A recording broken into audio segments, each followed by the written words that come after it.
ప్రియ పరలోకమందున మా తండ్రి, మేమందరం ఇక్కడికి నీ యొక్క జ్ఞానాన్ని నేర్చుకోవడానికి వచ్చాం ఆయన. వచ్చిన మేము ఇక్కడ విన్న నీ మాటను విడిచిపెట్టే వారంగా కాకుండా ఆ మాటల ప్రకారం మా ప్రవర్తనను సరిచేసుకొని నువ్వు నా నిత్యరాజ్యానికి చేరే భాగ్యం మా అందరికీ దయచేయమని యేసుక్రీస్తు వారి నామంలో ఈ ప్రార్థనకి సమర్పించుకుంటున్నాను తండ్రి. ఆమేన్. ఏమంటే అందరికీ వందనాలండి.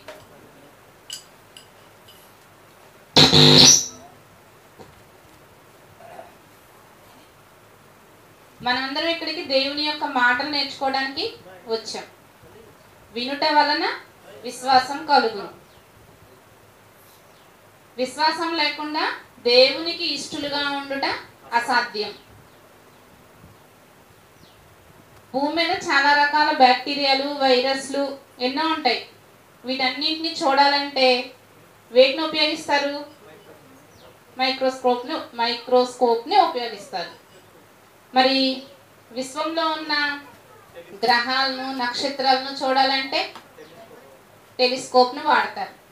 మరి చాలామంది మేము దేవుణ్ణి చూస్తున్నాం, దేవుణ్ణి అనుభవిస్తున్నాం అని అంటూ ఉంటారు. మరి దేవుణ్ణి చూడాలంటే ఏమి కావాలి? దేన్ని బట్టి దేవుణ్ణి చూడాలి? విశ్వాసం. ముందు చెప్పాను, అందుకనే విశ్వాసము లేకుండా దేవునికి ఇష్టలుగా ఉండుట అసాధ్యము. మనం విశ్వాసంతో ఉంటేనే దేవుణ్ణి చూడగలం. ఆనాడు యోబు విశ్వాసంతో ఉన్నాడు కాబట్టే అతను తిరిగి అన్ని పొందగలిగాడు. నేను దేవుడి నుంచి, దేవుడు ఇచ్చిన వాటినే కాదు, దేవుడు తీసుకెళ్ళినా సరే నేను దేవుణ్ణి వదలను అని చెప్పాడు. అక్కడ యోబు విశ్వాసంతో ఉన్నాడు. మనం కూడా విశ్వాసంతో ఉంటే దేవుణ్ణి అనుభవించగలం, దేవుణ్ణి చూడగలం, దేవుని యందు నమ్మిక ఉంచగలం. మరి విశ్వాసంతో మనం ఏం చేయాలండి? కొన్ని విశ్వాసం ఒక్క రోజులో వచ్చేస్తుందా? వినుట వలన విశ్వాసం కలుగును. నేను అన్యజనాంగం నుంచి వచ్చిన అమ్మాయిని. ఇక్కడ చాలా మంది వాళ్ళే ఉన్నారు, అవును కదండి? వచ్చిన పెళ్ళైన రోజు నుంచి చెప్తూనే ఉన్నారు ఏదో ఒకటి. మనం ఫస్ట్ ఏం చేస్తాం? ఏం చెప్పినా మనకు నచ్చకపోతే వితండవాదానికి దిగుతాం. అవునా, ఇలాగా, ఎందుకు, అలా ఎందుకుంది, ఎన్నో రకాల ప్రశ్నలతో నాకు తెలియకుండానే నేను దేవుని దగ్గరికి వచ్చేసానండి. నాకు తెలియకుండానే దేవునికి దగ్గర అయిపోయాను. అది ఎలా సాధ్యమైందంటారు?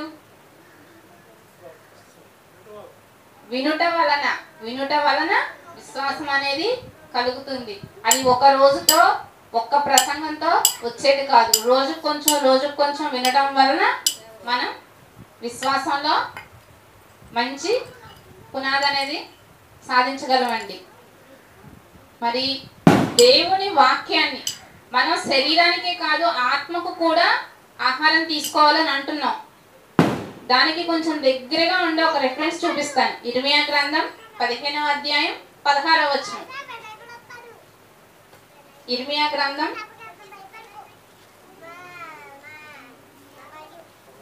15వ అధ్యాయం 16వ వచనం.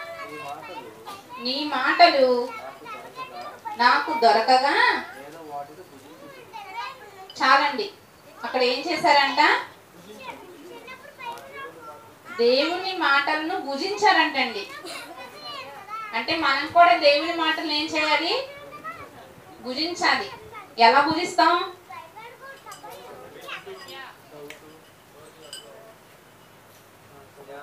ఏమంటే చర్చికి వచ్చిన తర్వాత మనకు ప్రసంగం నచ్చితే ఎంత ఆహ్లాదంగా ఉంటుందండి. ఏదో తెలియని సంతోషం వస్తుందా? ఏదో కడుపు నిండిపోయిన ఫీలింగ్ కూడా మనం పొందుతాం. ఇంటి దగ్గర ఏదైనా మెసేజ్ వింటున్నా మనకు నచ్చితే మాత్రం, నేనైతే విన్న మెసేజ్ని నిద్రపోయేలోపు ఎవరికో ఒకరికి చెప్పాలి. ఎవరో ఉండరు ఇంకా వినడానికి. సార్ గారు బలి వినిందాక ఆయన వినకపోయినా నేను చెప్తూనే ఉంటా. అంటే ఏంటి అక్కడ? అది నచ్చేసింది. ఇక్కడ విన్న మెసేజ్ అయినా ఇంటికి వెళ్ళినాక నచ్చితే మాత్రం వదలను. అలా చెప్పారు, ఇలా చెప్పారు, అలా ఉంది, ఇలా ఉంది అని చెప్పి చెప్తూనే ఉంటాం. అంటే మనకు నచ్చితే మనం ఏం చేస్తాం, దాన్ని ఆస్వాదిస్తూ ఉంటాం. ఆహారమైన అంతే కదండి, వండిన దగ్గర నుంచి తింటమైన దగ్గర నుంచి మళ్ళీ వంట, అది ఇవాళ వండినది వంట మళ్ళీ ఇంకొకసారి వండుకునే వరకు కూడా దాన్ని గుర్తు చేసుకుంటూనే ఉంటాం. దాన్ని భుజించాం కాబట్టి, ఆస్వాదించాం కాబట్టి దాన్ని ఫీల్ అవుతూ ఉంటాం. దేవుని వాక్యాన్ని కూడా మనం ఏం చేయాలి, భుజించాలి. భుజిస్తే మనకెంతో ఫీలింగ్ వస్తుందండి. అది బాగా మనకి వంట పట్టింది. మనం తిన్నామనుకోండి, తిన్న ఆహారం ఏమవుతుంది, వంట పడుతుంది. అలానే దేవుని వాక్యాన్ని కూడా మనం తింటే అది మనకు మన వంట పడుతుంది, మన ఆత్మకు అది ఒక బలాన్ని అనేది ఇస్తుందండి. కాబట్టి ఆత్మీయ ఆహారాన్ని మనం ఏం చేయాలి, తినాలి, ప్రతిరోజు తినాలి. శరీర ఆహారం ఎన్నిసార్లైనా తింటామండి. నేను ఇక్కడ ఉన్నవాడిని కాదు ఉద్దేశించి చెప్పేది, నన్ను కూడా ఉద్దేశించుకొని చెప్తున్నా. శరీర ఆహారం ఎన్నిసార్లైనా తింటాం, ఆత్మీయ ఆహారం దగ్గరకు వచ్చేసరికి ఏదో తెలియని గిల్టీ ఫీలింగ్ వస్తుంది. అవునా, ఒక్కొక్క రోజైతే దేవుడికి ప్రార్థన కూడా చేయబుద్ధి కాదండి. ఎందుకని, లేసాక ఏం చేసాం, మనం ఏమి చేయలే. దేవుడి దగ్గరికి ఏ మొహం పెట్టుకుని వెళ్తాం, అంతే కదా. ఏదో నామకార్థంగా ప్రార్థన చెయ్యాలి కదా అని చేస్తే అది దేవుడు అంగీకరించడు.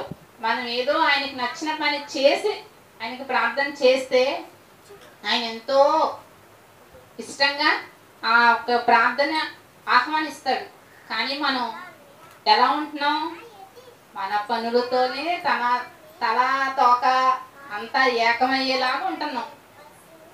కాబట్టి మనం ప్రతిరోజు కూడా దేవుని వాక్యాన్ని భుజించే వారంగా ఉండాలి.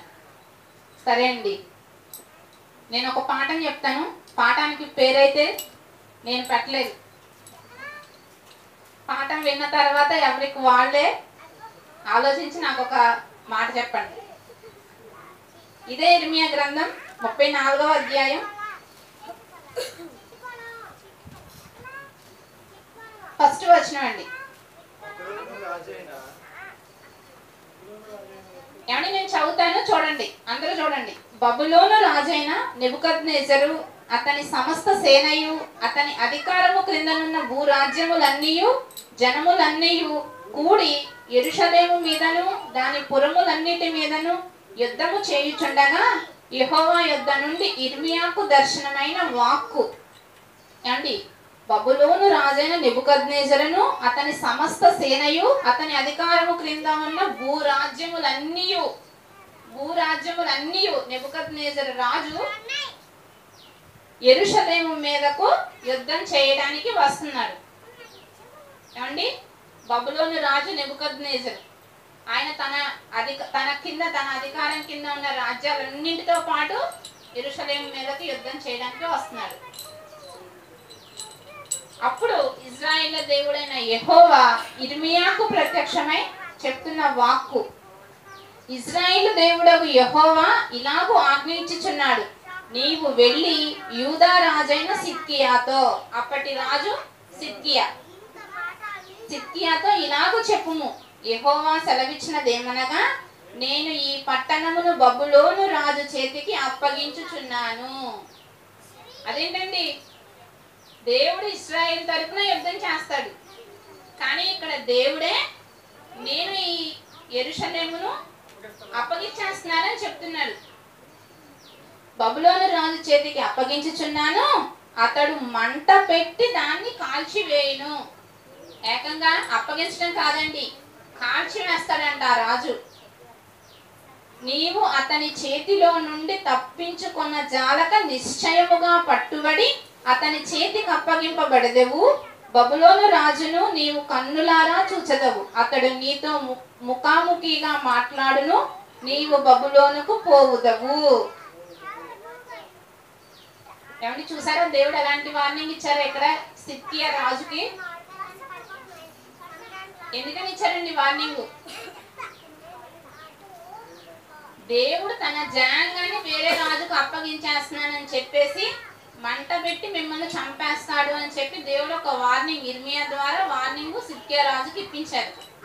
అప్పుడు వెంటనే సిద్కియా రాజు యూదా రాజైన సిద్కియా, యెహోవా మాట వినుము, నిన్ను గూర్చి యెహోవా ఇలాగూ సెలవిచ్చుచున్నాడు, నీవు ఖడ్గము వలన మృతి పొందక నెమ్మదిగానే మృతి పొందెదవు. అదేంటంటే ఇక్కడ వెంటనే మళ్ళీ మాట మార్చేశారు. 3 రిఫరెన్స్లేమో వార్నింగ్ ఇచ్చారు, 4వ రిఫరెన్స్ లోనేమో మాట మారిపోయింది, నీవు నెమ్మదిగానే మృతి పొందెదవు. 5వ వచనం, నీకంటే ముందుగా నుండిన పూర్వ రాజులైన నీ పితరుల కొరకు ధూపద్రవ్యము కాల్చినట్లు అయ్యో నా ఏలినవాడా అని నిన్ను గూర్చి అంగలాచుచు జనులు నీ కొరకు భూద్రవ్యము కాల్చుదురు, అలాగు కావాలని ఆజ్ఞ ఇచ్చువాడను నేనే అని యెహోవా సెలవిచ్చుచున్నాడు. ఏమండి ఇలా చూస్తే 6వ వచనం, యూదా పట్టణములలో లాకీషును అజేకాయును ప్రాకారములు గల పట్టణములుగా మిగిలినవి ఉన్నవి. బబులోను రాజు దండు యెరూషలేము మీదను మిగిలిన యూదా పట్టణములన్నిటి మీదను యుద్ధము చేయుచుండగా ప్రవక్త అయిన ఇర్మియా యెరూషలేములో యూదా రాజైన సిద్కియాకు ఈ మాటలన్నింటినీ ప్రకటించుచూ వచ్చెను. దేవుడిచ్చిన వార్నింగు ఇర్మియా గారు సిద్కియా రాజుకు చెప్పారండి. ఇలా చంపేస్తారు నిన్ను, అందరూ నీ గురించి అంగలారుస్తారు అని చెప్పి వార్నింగ్ ఇవ్వడం జరిగింది సిద్కియా రాజుకి. అయితే ఇక్కడ సిద్కియా రాజు వెంటనే దేవుడిచ్చిన వార్నింగ్ కి వెంటనే ఒక ఆలోచన చేశాడు. బబులోను రాజు వచ్చి మనల్ని చంపేస్తాడు. ఇప్పుడు మనకి ఒంట్లో బాలేదండి, అనారోగ్య పరిస్థితి వచ్చింది, మనం హాస్పిటల్కి వెళ్తే వాళ్ళు ఏం చెప్తారు, మీరు వెంటనే ట్రీట్మెంట్ తీసుకోకపోతే మీకు ఇబ్బంది అవుతుంది అని చెప్తారు. మనం వెంటనే ట్రీట్మెంట్కి వెళ్తాం, అవును కదండి. అలానే ఇక్కడ ఈ సిద్కియా రాజు దేవుడిచ్చిన వార్నింగ్కి ఒక ట్రీట్మెంట్ తీసుకుంటాడు. ఏంటంటే ద్వితీయోపదేశకాండం చూద్దాం ఒకసారి. ద్వితీయోపదేశకాండం కాదండి, నిర్గమాకాండం.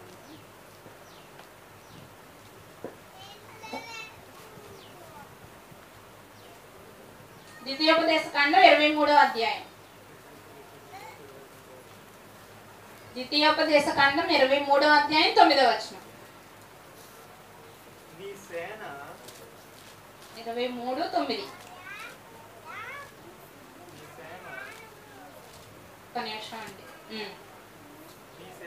నీ సేన శత్రువులతో యుద్ధమునకు బయలుదేరినప్పుడు ఏ దుష్కార్యములు చేయకుండా జాగ్రత్త పడవలెను. ఏంటండి, ఒక రాజు యుద్ధానికి బయలుదేరితే అతని సేనలో ఉన్న వాళ్ళు ఏ దుష్కార్యము చేయకుండా జాగ్రత్త పడాలంట. ఈ విషయం వెంటనే సిద్కియా రాజుకి జ్ఞాపకం వచ్చింది. దేవుడు చెప్పిన మాట ఆయనకి జ్ఞాపకం వచ్చింది. దేవుడు మనల్ని వేరే రాజుకి అప్పగిస్తాను, మీరు చచ్చిపోతారు, కాల్చివేయబడతారని చెప్పాడు. అంటే మనం ఇప్పుడు అలాంటి పరిస్థితులకు వెళ్లకుండా ఉండాలి అంటే మన సేనలోని వాళ్ళు ఎవరైనా సరే ఏ దుష్కార్యమైనా చేసిన వారు ఉన్నారా అని రాజుకు ఒక ఆలోచన వచ్చింది. మళ్ళీ ఇంకొక వచనం చూద్దాం, 20వ అధ్యాయం. ఇదే ద్వితీయోపదేశకాండం 20వ అధ్యాయం వరుసగా 4 వచనాలండి. 1, 2, 3, 4. నీవు నీ శత్రువులతో యుద్ధమునకు పోయి గుర్రములను రథములను మీకంటే విస్తారమైన జనమును చూచినప్పుడు వారికి భయపడవద్దు. ఏమండి, ఇజ్రాయేలీలు ఈ దేవుని యొక్క జనాంగం యుద్ధానికి వెళితే కనుక మీ ఎదుట ఉన్న వారి యొక్క రథాలను కానీ గుర్రాలను కానీ చూసి మీరు భయపడకండి. మీకంటే విస్తారమైన జనమును చూచినప్పుడు వారికి భయపడవద్దు. ఐగుప్తు దేశంలో నుండి నిన్ను రప్పించిన నీ దేవుడైన యెహోవా నీకు తోడై ఉండును. అంతేకాదు, మీరు యుద్ధమునకు సమీపించినప్పుడు యాజకుడు దగ్గరకు వచ్చి ప్రజలతో ఇలాగూ చెప్పవలెను. యాజకుడు అంటే ఎవరండి ఇక్కడ? ఇజ్రాయేల్ యాజకుడు అంటే ఇప్పుడు మన దృష్టిలో మన సంఘాన్ని నడిపించే వ్యక్తి, లేకపోతే పాస్టర్ గారు. ఏం చెప్పాలి? దగ్గరకు వచ్చి ప్రజలతో ఇలాగూ చెప్పవలెను, ఇజ్రాయేలులారా వినుడి, నేడు మీరు మీ శత్రువులతో యుద్ధము చేయుటకు సమీపించుచున్నారు. మీ హృదయములు జంకనీయకుడి, భయపడకుడి, వనకుడి, వారి ముఖము చూచి బెదరకుడి. మీ కొరకు మీ శత్రులతో యుద్ధము చేసి మిమ్మును రక్షించువాడు మీ దేవుడైన యెహోవాయే. అసలుకి ఇజ్రాయేలీలు యుద్ధం చెయ్యాలంటే వాళ్ళు చెయ్యవలసిన యుద్ధం దేవుడే వాళ్ళ తరపున యుద్ధం చేస్తాడు. ప్రతి ఒక్కరిని దేవుడే వాళ్ళకి అప్పగిస్తాడు. అంతెందుకండి, చిన్న ఉదాహరణతో పెద్ద యుద్ధం చేసిన ఒక వ్యక్తిని చూపిస్తా. ఒకే ఒక వ్యక్తి, చిన్న పిల్లవాడు దావీదు గొలియాతు మీద యుద్ధం చేశాడండి. అందరూ గడిచిపోయారు గొలియాతుని చూసి. కానీ దావీదు విశ్వాసంతో, నా వెనుక నాకు దేవుడున్నాడనే విశ్వాసంతో వడిసెల రాయితో చంపేశాడు గొలియాతును. అవును కదండి? అక్కడ చంపింది ఎవరు? దేవుడే. అవును కదండి? అక్కడ సౌలు గారు, నువ్వు ఇంత చిన్నపిల్లవాడివి, నువ్వు యుద్ధం చేస్తావా అంటే, నేను గొర్రెలు కాచుకునేటప్పుడు ఎలుగుబంటి వస్తే దాన్ని చీల్చివేశాను, సింహం వస్తే దాన్ని చీల్చివేశాను, దేవుడు ఉన్నాడనే ధైర్యంతో, దేవుడిని చూసుకొని దేవుడి మీద విశ్వాసంతో నేను వాటిని చంపేశాను, ఈ గొలియాతు కూడా అంతే అని చెప్పి సౌలు గారు ఆయనకి యుద్ధ వస్త్రాలు ధరిస్తారు.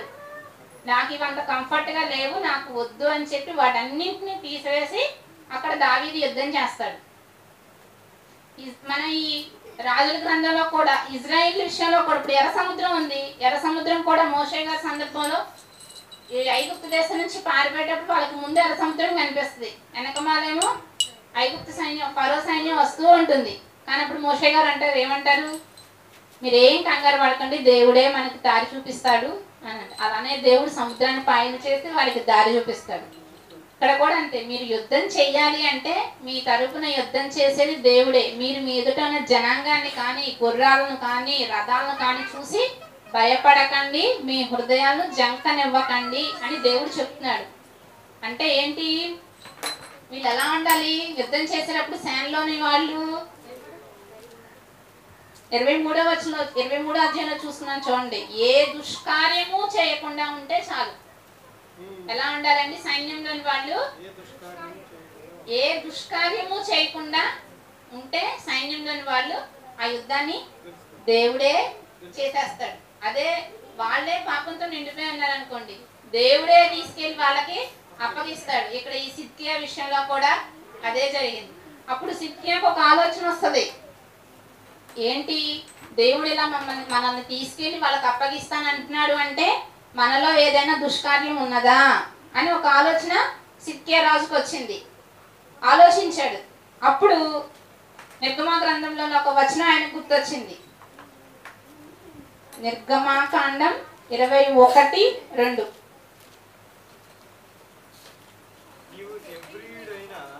నీవు హెబ్రీయుడవైన దాసుని కొనిన ఎడల వాడు 6 సంవత్సరములు దాసుడై ఉండి 7వ సంవత్సరమున ఏమియు ఈయకయే నిన్ను విడిచి స్వతంత్రుడగును.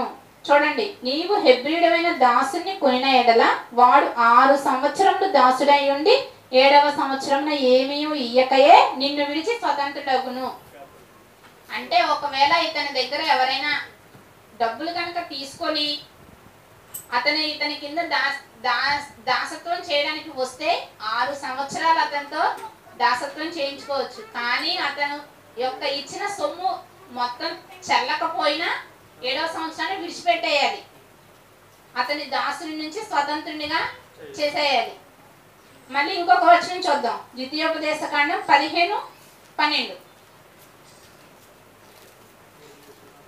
15వ అధ్యాయం 12వ వచనం. నీ సహోదరులలో హెబ్రీయుడే కానీ హెబ్రీయురాలే కానీ నీకు అమ్మబడి 6 సంవత్సరములు నీకు దాస్యము చేసిన ఎడల 7వ సంవత్సరమున వాని విడిపించి నీ యొద్ద నుండి పంపివేయవలెను.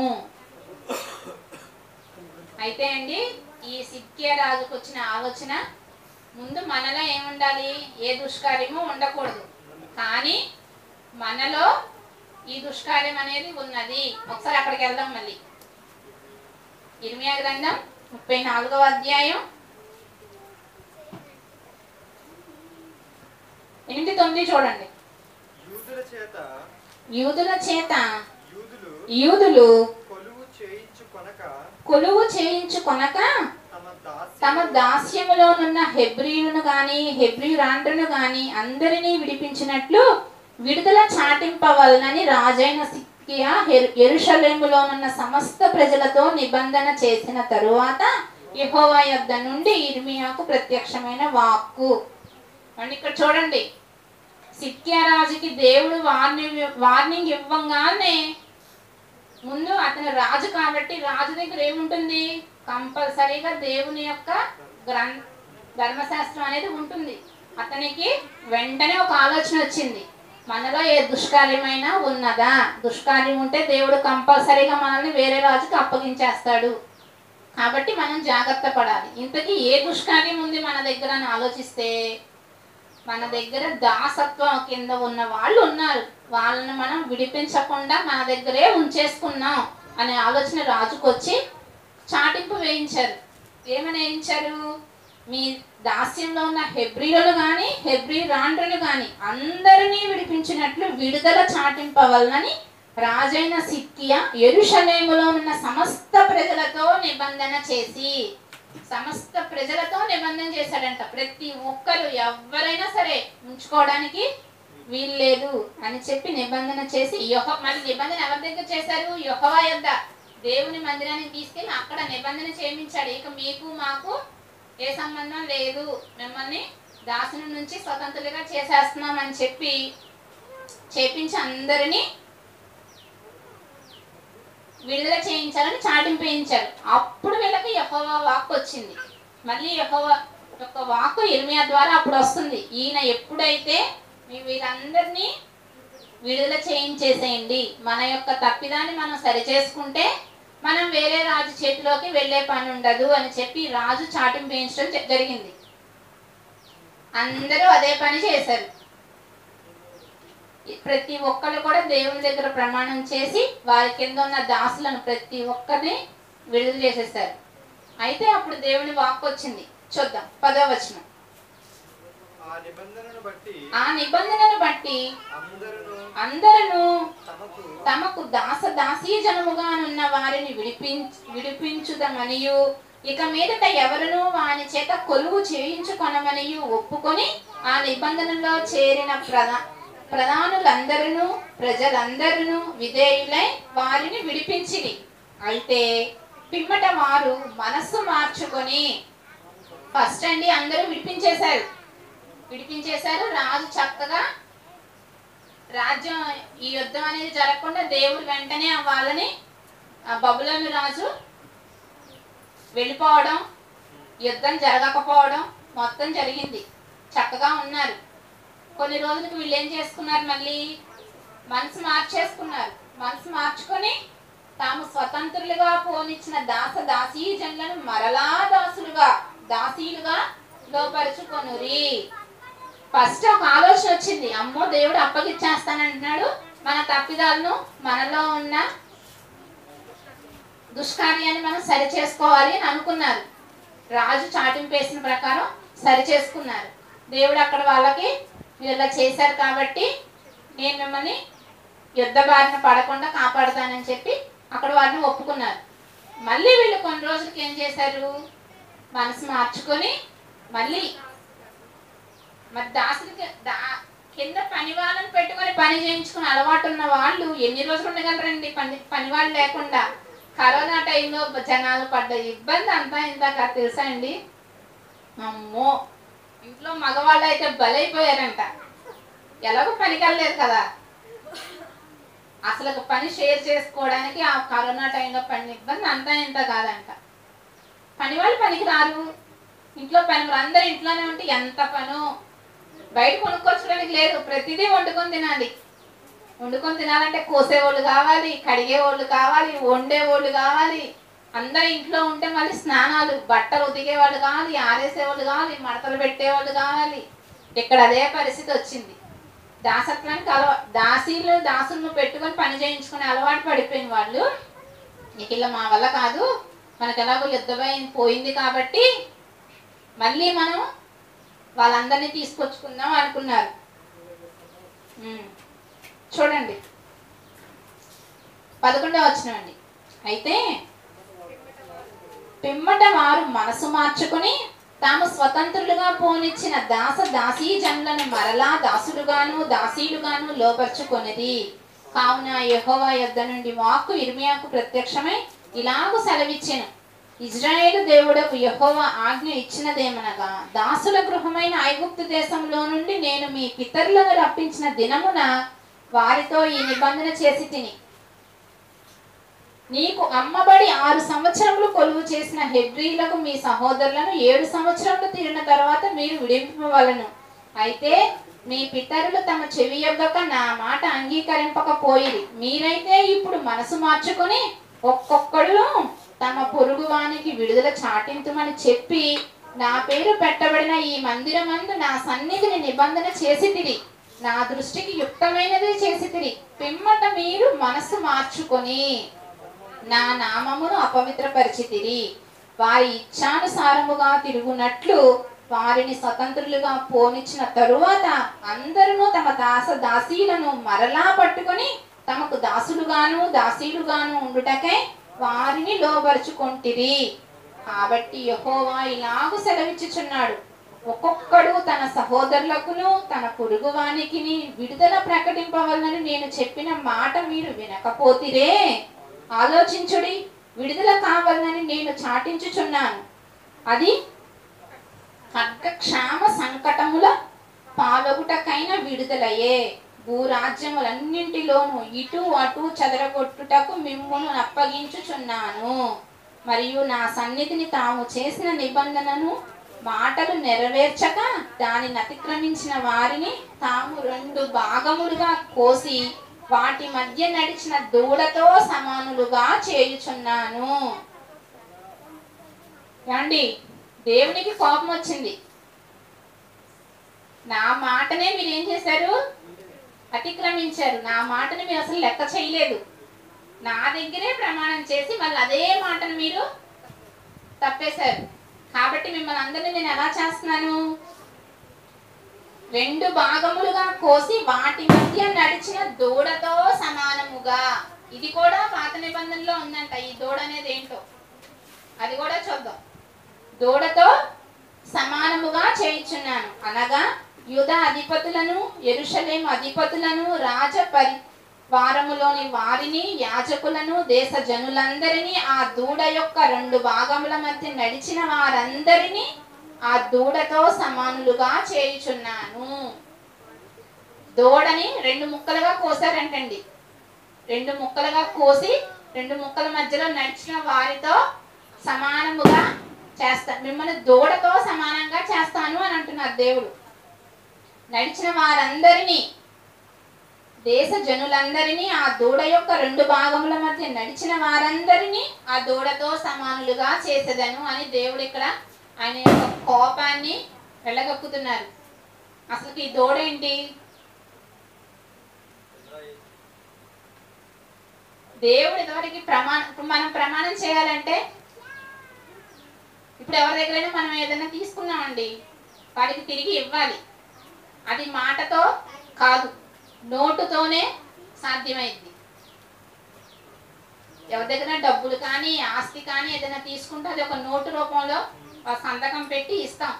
అది వాళ్ళకు ఒక నిబంధన. అది ఉన్నంతకాలం వాళ్ళు దర్జాగా ఉంటారు. అది వాళ్ళ దగ్గర నుంచి పోయినా, అది కనబడకపోయినా వాళ్ళకు వచ్చే హైరానా అంత ఇంత కాదు. అవును కదండి. డబ్బులు ఇచ్చేసామనుకోండి, లేదా వాళ్ళ దగ్గర తీసుకున్న వస్తువు ఇచ్చేసామనుకోండి, అది మనది మనం సంతకం పెట్టి ఇచ్చినది మనకు ఇచ్చేస్తారు. అప్పుడు నిబంధన అనేది కొట్టివేయబడుతుంది. కానీ ఇక్కడ దేవుడిచ్చిన నిబంధన ఏంటంటే, ఒకసారి అబ్రహాం గారి దగ్గరికి వెళ్దాం, అక్కడ తెలిసిద్ది. ఆదికాండం 15వ అధ్యాయం. దేవుడు ఇక్కడ అబ్రహాం గారితో అలాంటి నిబంధన చేశారంట. దూడ మధ్య నిబంధన చేసి 7వ వచనం నుంచి 17వ వచనం వరకు రెఫరెన్స్లు కొంచెం ఎక్కువగానే ఉన్నాయండి, పాఠం అర్థం అవ్వాలంటే కొంచెం తప్పదు. మరియు ఆయన నీవు ఈ దేశమును స్వతంత్రించుకున్నట్లు దాన్ని నీకు ఇచ్చుటకు కల్దీలో ఊరను పట్టణంలో నుండి నిన్ను యువతలకు తీసుకొని వచ్చిన యెహోవాను నేనే అని చెప్పినప్పుడు అతడు ప్రభువైన యెహోవా నేను దీన్ని స్వతంత్రించుకుందనని నాకెట్లు తెలియననగా. స్వతంత్రించుకుంటానని నాకు ఎలా తెలుసని అబ్రహాం గారు దేవుణ్ణే ప్రశ్నిస్తున్నారు అక్కడ. అప్పుడు ఆయన ఏం చెప్తున్నారంటే 3 ఏండ్ల పెయ్యను, 3 ఏండ్ల మేకను, 3 ఏండ్ల పొట్టేలును, ఒక తెల్ల గువ్వను, ఒక పావురపు పిల్లను నా యొద్దకు తెమ్మని అతనితో చెప్పెను. అతడు అవన్నీ తీసుకొని వాటిని నడుమునకు ఖండించి దేని ఖండమును దాని ఖండమునకు ఎదురుగా ఉంచెను. పక్షులను అతడు ఖండింపలేదు. గద్దలు ఆ కళేబరముల మీద వాడినప్పుడు అబ్రాము వాటిని తోలివేసెను. పొద్దుగుంక పోయినప్పుడు అబ్రామునకు గాఢ నిద్ర పట్టెను.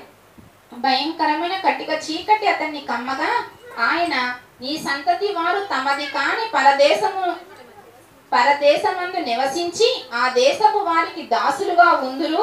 వారు 400 ఏండ్లు వీరిని శ్రమ పెట్టుదురు.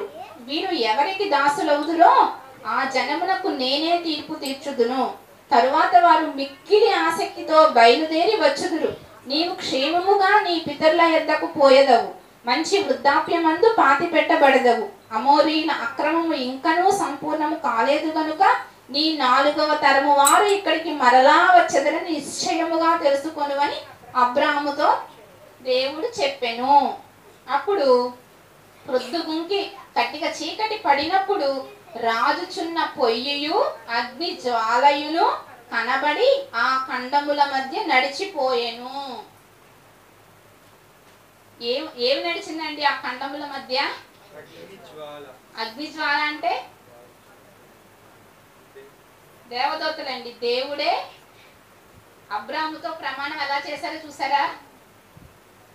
నాకు ఏంటి నువ్వు నాకు ఇస్తావు అనడానికి సాక్ష్యం ఏమిటి అని అడిగారు. అప్పుడు అక్కడ అబ్రహాం గారితో దేవుడు ప్రమాణం చేశాడు, దూడల మధ్య నడిచి కంపల్సరీగా ఇస్తానని. ఇవ్వకపోతే ఆ దూడల పరిస్థితి ఆ నడిచిన ఆయనకు వస్తుంది, లేకపోతే ఈయనెవరు మాట తప్పితే అబ్రహాం గారికి వస్తుంది. అలా దేవుడు ప్రమాణం చేశాడు. ఇదివరకు అప్పుడు ఇజ్రాయేల్ కాలంలో ప్రమాణం చేయాలంటే కంపల్సరీగా ఇచ్చిన వాళ్ళు తీసుకున్న వాళ్ళు వాటి మధ్య నడవాలంట. అక్కడ దేవుడు నడిచి వాళ్ళకి చూపించారు. ఇప్పుడు అదే ఇక్కడ వాళ్ళకి గుర్తు చేస్తున్నారు. ఆ రోజు మాట తప్పనని చెప్పి నేను చేశాను, నేను కంపల్సరీగా నా మాటను నేను నెరవేర్చుకున్నాను. కానీ అబ్రహాము సంతతి వారైన మీరు నా మాటను, నాతో చేసిన నిబంధనను మీరారు. అంతే కదండి, వాళ్ళు అక్కడ అదే చేశారు. దేవుని మందిరం దగ్గరకు వెళ్ళి దేవునితో ప్రమాణం చేసి మరి దాసులను విడిపించారు. కానీ తిరిగి మళ్ళీ మనసు మార్చుకొని ఆ దాసులను వాళ్ళు మళ్ళీ తీసుకొచ్చేసుకున్నారు. అప్పుడు దేవుడు అంటున్నారు, నేను మిమ్మల్ని ఆ దూడలు లాగా చేస్తాను అంటున్నారు. దూడలు ఎలా ఉన్నాయి? 2 భాగాలుగా చనిపోయి ఉన్నాయి. అంటే ఆ జనాంగం మొత్తాన్ని దేవుడు అలా చంపేస్తాను అంటున్నాడు, 2 భాగాలుగా చేసేస్తాను అంటున్నాడు. దేవుని మాట వినలేదు కాబట్టి. అక్కడికి వెళ్దాం ఒకసారి. 34 ఇర్మియా గ్రంథం 34వ అధ్యాయం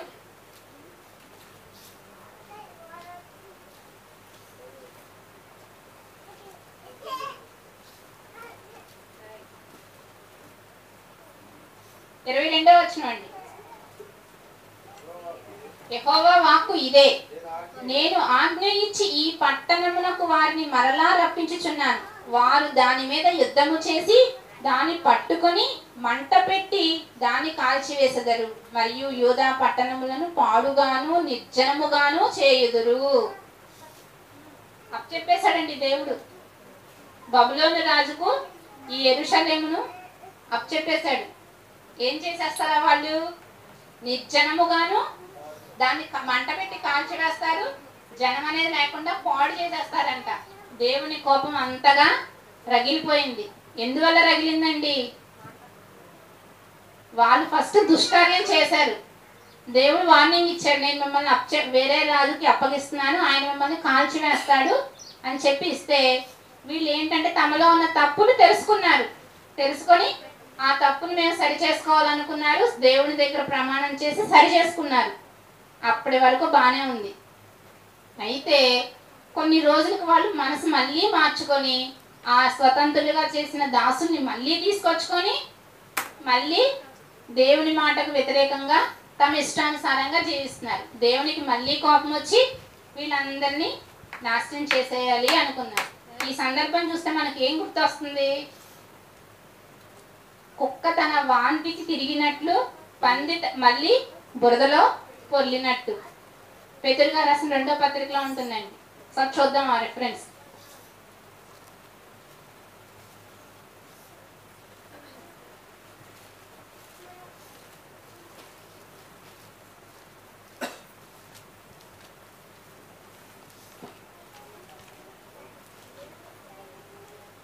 పేతురు 2వ అధ్యాయం 22.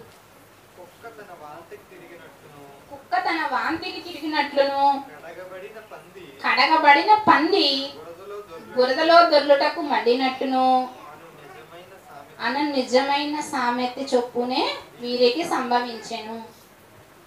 అంటే కుక్క కడుపు నిండా తింటదండి, దానికి పట్టిన మొత్తం తినేస్తుంది. దానికి అది అరగలేదనుకోండి, దానికి తక్కేస్తుంది సగం, లోపల ఉన్నది మొత్తం అరిగించుకుంటుంది. అరిగిపోయిన తర్వాత ఆకలి తీరిద్ది, మళ్ళీ ఆకలి వేస్తుంది. అప్పుడు ఏం చేస్తుంది?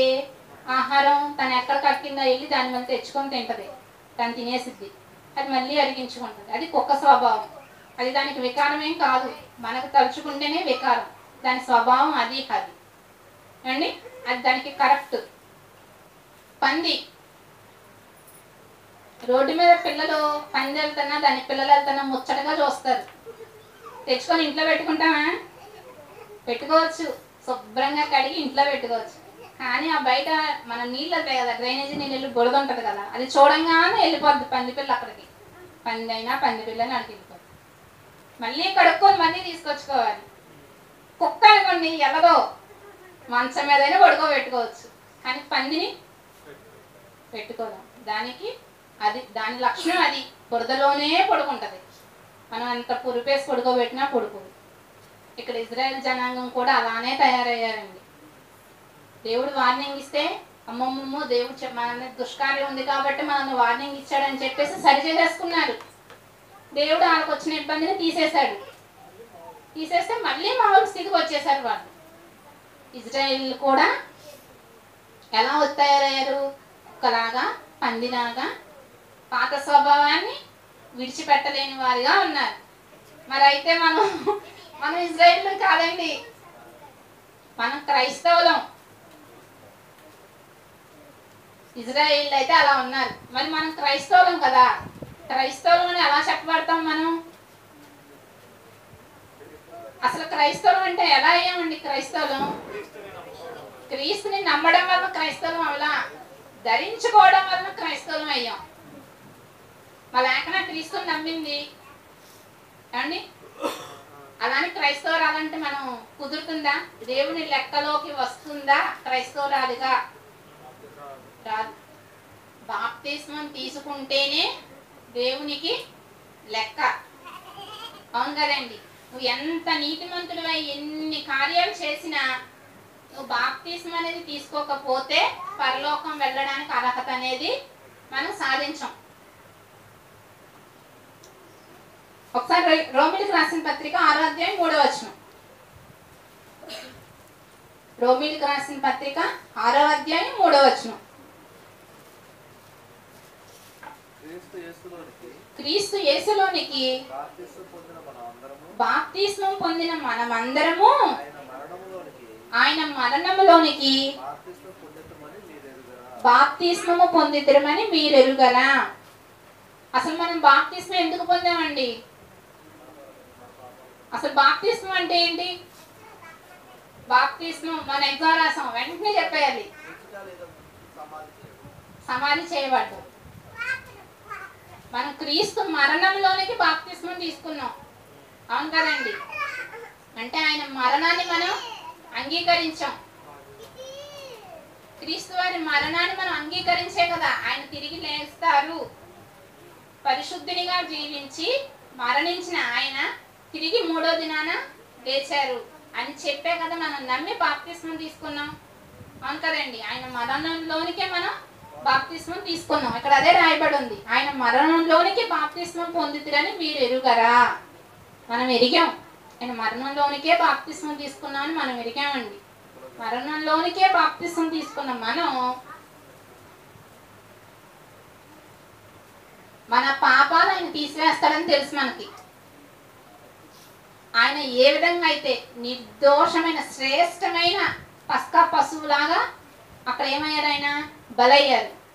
ఎవరి కోసం? మనందరి కోసం.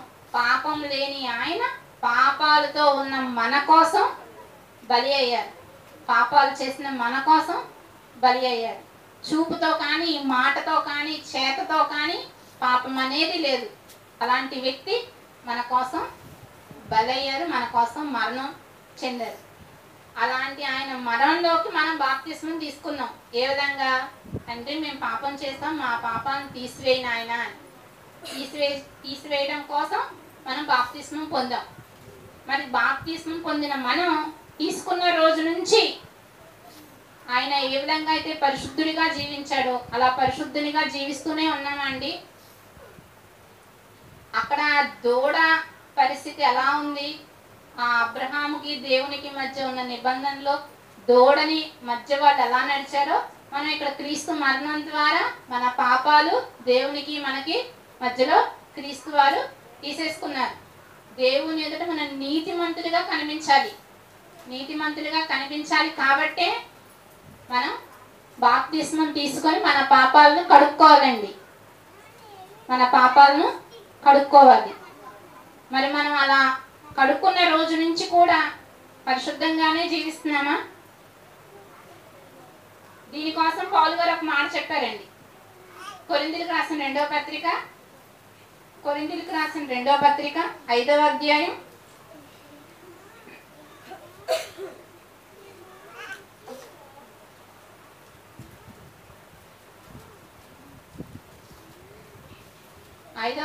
19, 20, 21.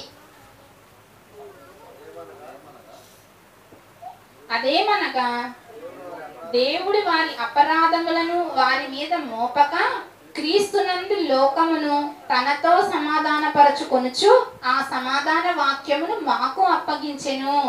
పౌలు గారు చెప్తున్నారు ఇక్కడ. కావున దేవుడు మా ద్వారా వేడుకొనినట్టు మేము క్రీస్తుకు రాయబారులమై దేవునితో సమాధాన పడుడని క్రీస్తు పక్షముగా మిమ్మును బతిమాలు కొనుచున్నాము. పౌలు గారు ఏం చేస్తున్నారండి?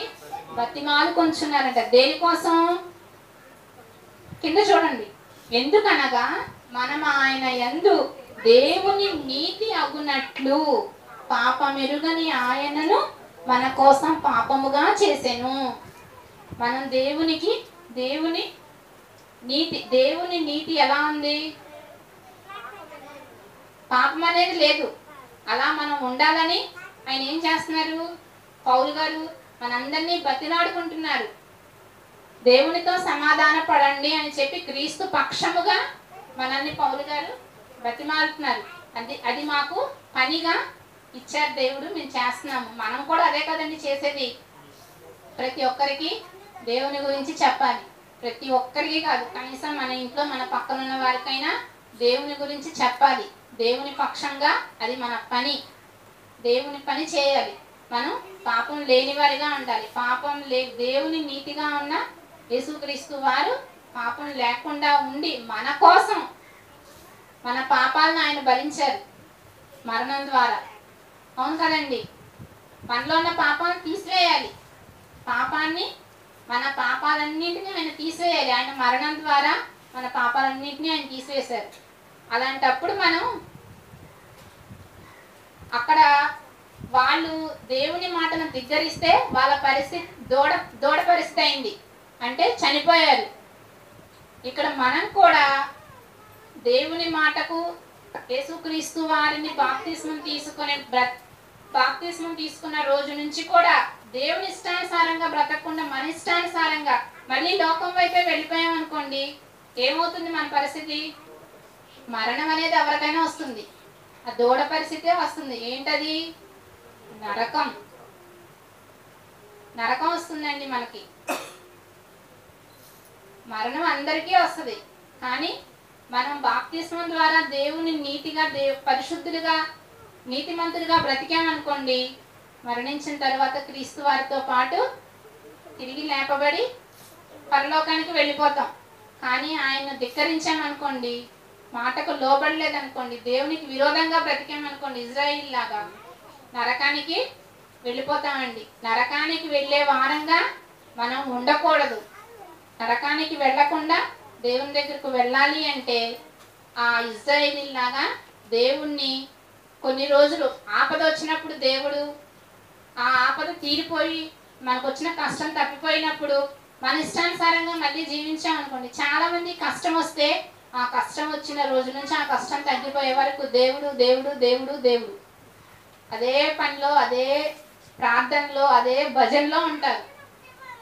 కానీ ఆ కష్టం తగ్గిపోయింది అనుకోండి, అప్పుడు మళ్ళీ యథామౌలు మన పరిస్థితి మళ్ళీ మళ్ళీ పూర్వస్థితికి వెళ్ళిపోతాం, లోకంలో కలిసిపోతాం. కాబట్టి అలాంటి పరిస్థితిలో మనం ఉండకూడదు. కుక్క ఏ విధంగా అయితే తిరిగి మళ్ళీ కక్కిన ఆహారం కోసం వెళ్తుందో, పంది ఏ విధంగా బురదలో దొల్లడానికి వెళ్తుందో, మనం అలా వెళ్లకుండా దేవుని యందు నిలకడగా ఉండేవారంగా, క్రీస్తు మరణంలోనికి బాప్తిస్మం పొందాం కాబట్టి క్రీస్తునే కలిగిన వారంగా మనం ఉండాలి. ఆయన ఆజ్ఞల ప్రకారం, మాటల ప్రకారమే మనం జీవించే వారంగా ఉండాలి. మీకు అక్కడ ఇజ్రాయెల్ గురించి అంత వివరణ, దాన్ని షార్ట్ కట్గా చెప్పేయచ్చండి. కానీ మనం ఎప్పుడూ వినని మాటలవి, అందువల్ల అంత వివరణగా చెప్పానండి. కొంచెం ఇబ్బంది అయితే దేవుడే మాకు తెలియచేశాడు అనే ఆలోచన కలిగి ఉంటారని చెప్పడం జరిగిందండి. కాబట్టి మనం చాలా జాగ్రత్తగా ఉండాలి. ఏదో దేవుడు చెప్తున్నాడులే, మనం వింటున్నాంలే, రోజులు గడిచిపోతున్నాయిలే అనుకుంటున్నాం. కానీ చివరి పరిస్థితి ఆ దూడ పరిస్థితి లాగా అవ్వకుండా నరకానికి చేరే వారంగా మాత్రం మనం ఉండకూడదండి. పరలోకం చేరేవారిగా మాత్రమే మనం ఉండాలని కోరుకుంటూ నా మాటలు ముగిస్తున్నాను. ప్రార్థన చేసుకుందాం. ప్రియా పరలోకమందున మా తండ్రి, నీవు మాకు ఇచ్చిన ఈ మాటల సారాన్ని మేము గ్రహించి అలాంటి పరిస్థితుల్లోనికి మేము వెళ్లకుండా ఇజ్రాయిల్ వలె నీ మాటను పెడచెవిన పెట్టేవారంగా కాకుండా నీకు భయపడి నీకు లోబడి జీవించే వారంగా ఉండటానికి మాకు తోడుగా ఉండి మమ్మల్ని నడిపించే వారంగా చేయమని యేసుక్రీస్తు వారి నామంలో ఈ ప్రార్థనకి సమర్పించుకుంటున్నాను పరమ తండ్రి. ఆమేన్.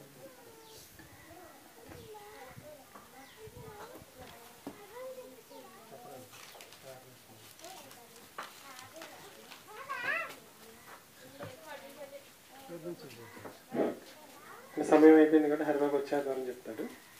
రొట్టె ద్రాక్షారసం తీసుకుని